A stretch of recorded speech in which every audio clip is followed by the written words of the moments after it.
Yeah, I'm here. I'm here. I don't want to hear it. I don't want to hear your judgment. I don't want to hear it. I am here in a hotel parking lot making this video for you guys. For me, but for you guys. You feel me? So I appreciate y'all bearing with me.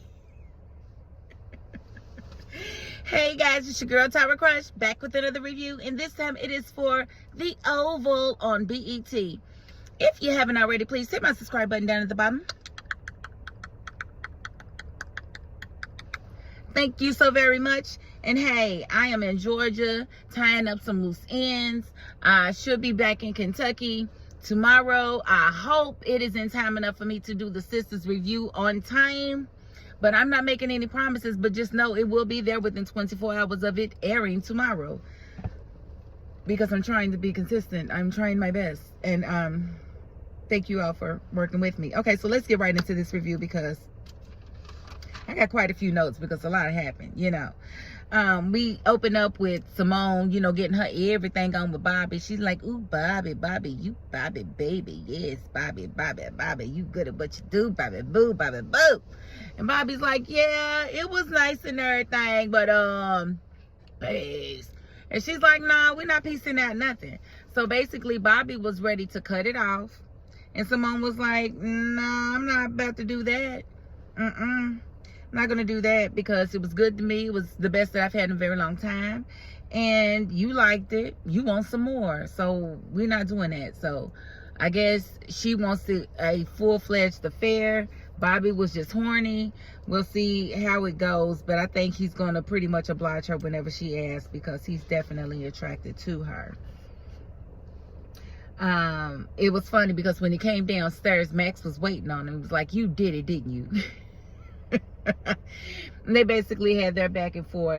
And as usual, you know, Max is hating on Bobby because Bobby's getting booty. But, you know, Max does have a point because Bobby has a habit of sleeping with powerful men's women. First it was Donald. Then he was trying to mess with Sam's woman. But Sam's woman, you know, she backed out at the last minute. And now he done slept with the vice president's wife. Like, who's next? Who's next? You gonna try to slam Victoria? Like, what's really going on? Max wasn't wrong, but I don't think they're gonna do anything to Bobby because I think Bobby's too essential to the show.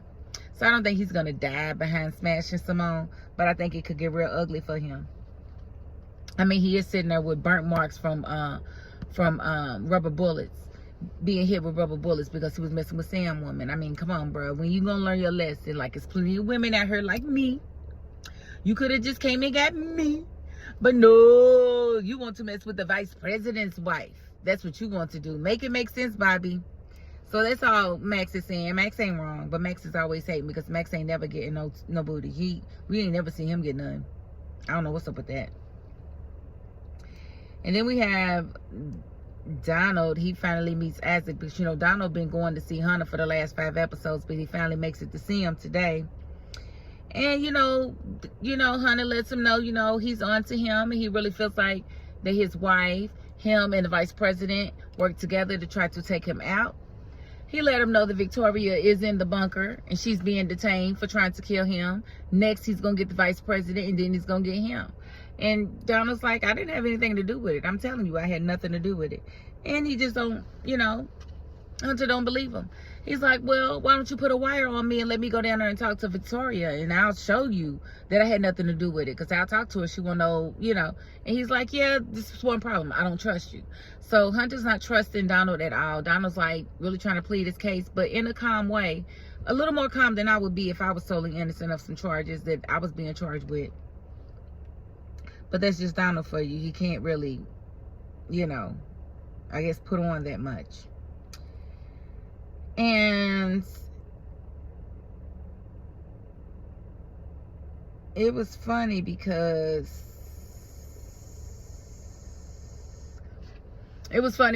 you know, Donald really got to meet Isaac for the first time, and Isaac is going to be Donald's replacement. Isaac is about to be the chief of staff. So Isaac is like, I'll let you know if you can go see him. And, you know, it comes down to, you know, him telling, you know, Hunter telling him that he doesn't trust him, that he really feels like he was working with his wife and the VP to take him out, and so he's fired. And Donald's really like, no, trying to keep his job. And he's like, no, you fired, bro. I don't want to hear from you. it was odd because Hunter wanted Donald fired, wanted him gone. And when Donald didn't leave, you know, Isaac started threatening him. He was like, you better not put your hands on me. Say, he's not going to touch you. Well, what's he going to do then? Well, he tased him. He tased Donald.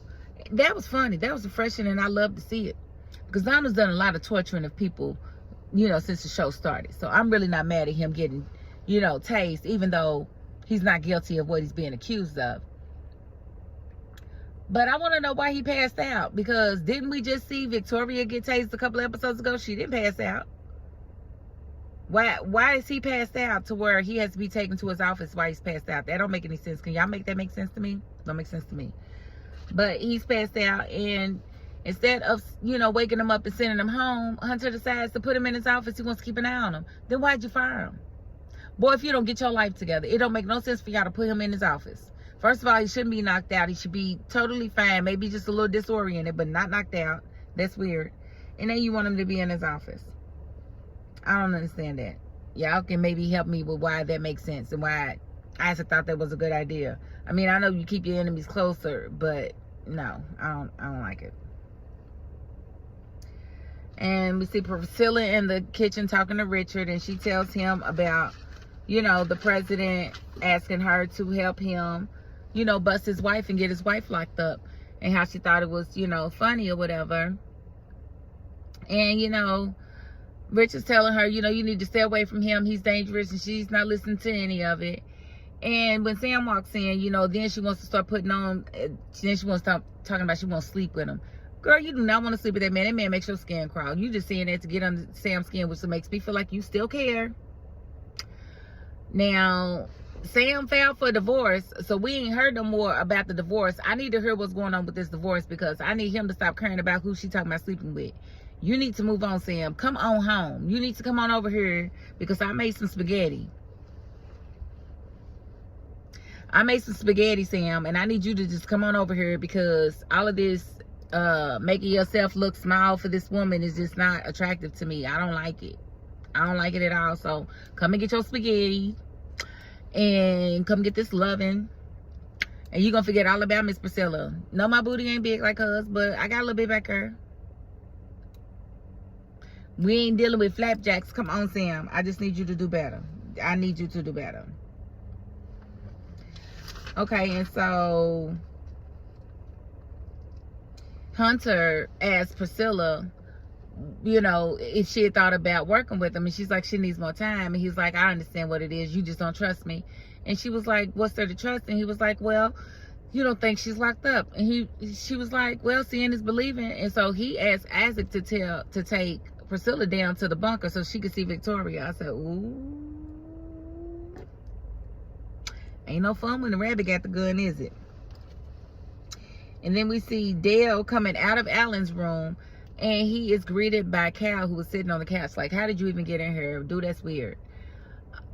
Basically, Cal is a piece of crap. He comes to Dale. Dale, of course, is not really feeling him, doesn't want to be bothered with him. And he's like, well, why aren't you at my house? Apparently, Alan is straight, so why don't you just come to my house? I want to have sex or whatever. Well, Cal gonna pull out his phone and pull out a picture of this guy. He's like, you know, this guy, and Dale was like, I don't know who it is. That's your pimp. He basically was telling Dale that he was not too good to be with him. He was a prostitute when he met him. He had a pimp, and the only reason why he's around there now is because he's hiding from his pimp, and his pimp is looking for him. And Dale tried to play it off like he didn't know the dude. He was like bruises, like, long story short, when Dale ran away from home when he was younger, he ran into the pimp, and the pimp was forcing him to do things or whatever. And he ran away from him, and that's how he came upon the Oval and those people. So, you know, Dale is like, I don't care. I don't know that guy. I'm not tripping. And then Cal is like, okay, well, I'll just call him and tell him where you are.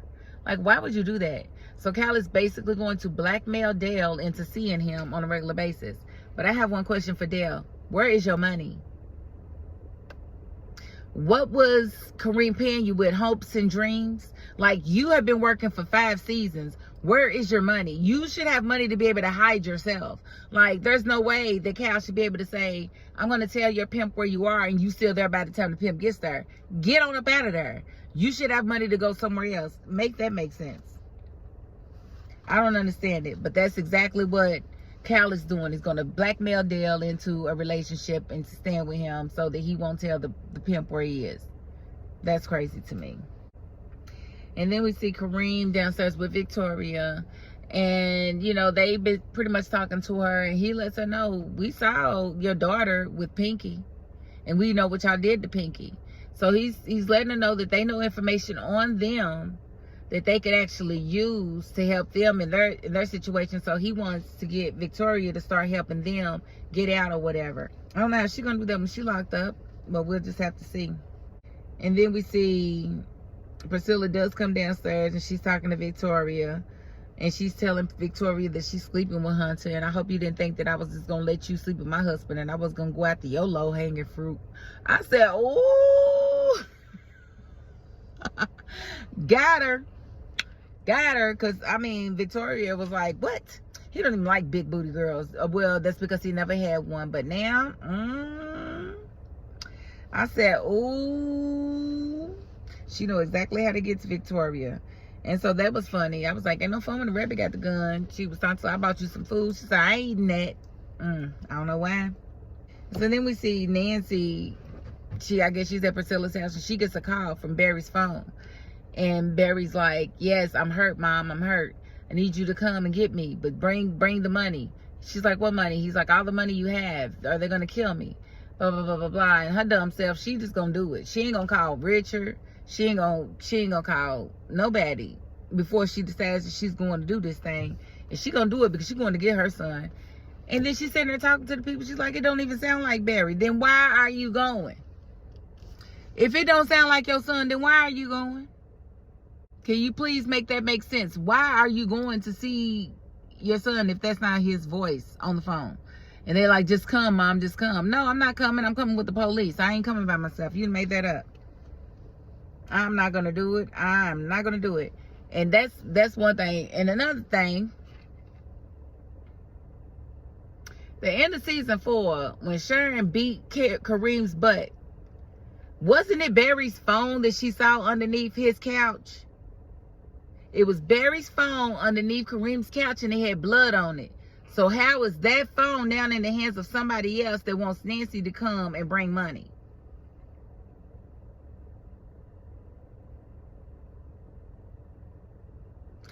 Can y'all please make that make sense to me? Because I'm pretty certain that the phone is how she knew something wasn't right and that he knew something about Barry's disappearance. So how this phone is now calling people, I don't know. I can't wait to see how they make that make sense. Can you wait? I can't wait. And the last thing I want to cover.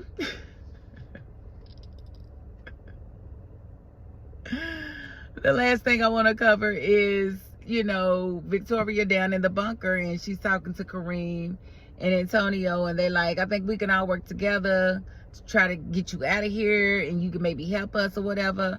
And they start pulling and tugging on her and she falls and hits her head. And they think she's dead. She ain't dead. She just knocked out. I know she ain't dead. That'd be too easy. So, that was the cliffhanger. It was weak. There was other moments in the show that I felt like could have been cliffhangers. Like even the Barry call would have been a better cliffhanger than that. That was just dumb because I don't think she's dead. And you ain't gonna fool me with that. Because we see Donald talking about it next week. Like, what did y'all do? Blah, blah, blah. She ain't dead next. Because I wouldn't listen to them and their assessment of anything because they stupid. Talking about she ain't breathing. Yes, she is. Shut up. Shut your face. Shut your damn face. So that was pretty much the episode. So I'm going to end it right there. I do not want this review to go over too far.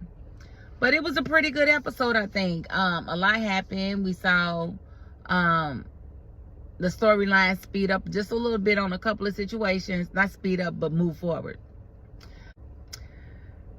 Like, we see which way Simone and Bobby want to go. We also see that something's happened with Victoria, so she's got some type of injury. So we'll see how long she's actually down in the bunker. I would really love to understand why Eli hasn't done something to get her out of the bunker since he's now the president. But I guess if she doesn't have charges, he can't really pardon her. I don't know. But it's weird. But I was satisfied with the episode. Hopefully you guys were too. Let's discuss it if we weren't, or if you have any other discrepancies that you saw, or any other questions there that you had, put them in the comments. You know I love talking to y'all. You know I love talking to y'all. I love when y'all talk to me big. Makes me feel important. So I appreciate that. But if you haven't already, please hit my subscribe button down at the bottom. I don't know what you're waiting on. Go on, do it. Hit it. Hit it. Hit it. Hit it. Hit it. Hit it. Hit it. Hit it. Get it. But if you ain't the subscribing type, you know what? You got to the end of this video. And that's more than I can ask of anybody. So thank you. And that is my $5.02. Peace.